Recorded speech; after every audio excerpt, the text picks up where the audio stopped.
we've seen this over and over again, when people get addicted to something, then they're not achieving much pleasure at all. You can see this with video games.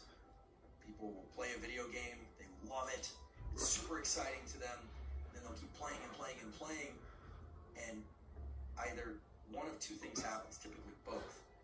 First of all, I always say addiction is a progressive narrowing of the things that bring you pleasure. So oftentimes what will happen is the person only has excitement and can achieve dopamine release to the same extent doing that behavior and not other behaviors. So they start losing interest in school, they start losing interest in relationships, they start losing interest in fitness and well-being, and completes their life. And eventually what typically happens is they will stop getting dopamine release from that activity as well. And then they drop into a pretty serious depression. And this can get very severe, and people commit suicide from these sorts of patterns of activity. But what about the more typical scenario? What about the scenario of somebody who is really good at working during the week, they exercise during the week, they drink on the weekends? Well, that person is only consuming alcohol maybe 1 or 2 nights a week. But oftentimes that same person will be spiking their dopamine with food during the middle of the week. Now, we all have to eat, and it's nice to eat foods that we enjoy. I certainly do that. I love food, in fact.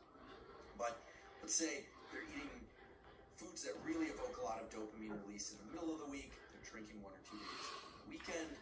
They are one of these work hard, play hard types, so they're swimming a couple miles in the ocean in the middle of the week as well. They're going out dancing once on the weekend. Sounds like a pretty balanced life, as I describe it. Well, here's the problem.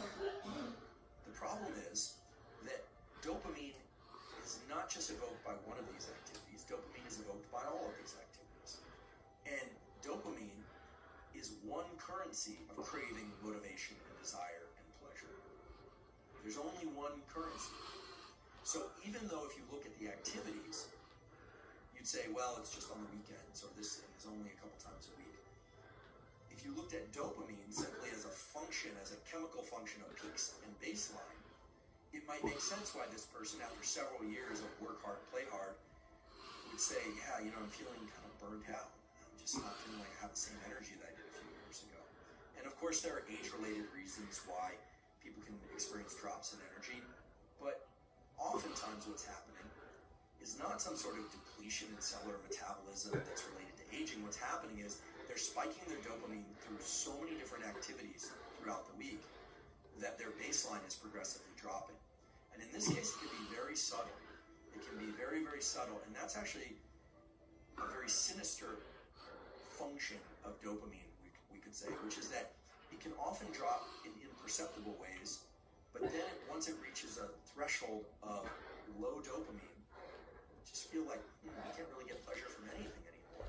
What used to work doesn't work anymore. 100.